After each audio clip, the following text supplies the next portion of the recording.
The project title is Travel Assistant for Dynamic User Input for Blind Persons. This is really for physically challenged blind people.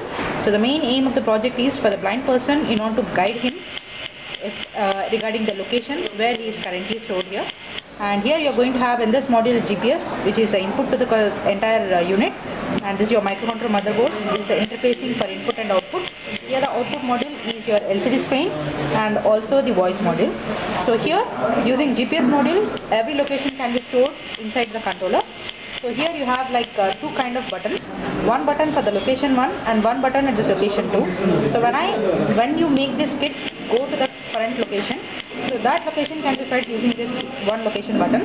So using GPS, all the latitude longitude values will be stored in that particular location, and then when the person goes to the same location, then from the voice module the location name will be announced out.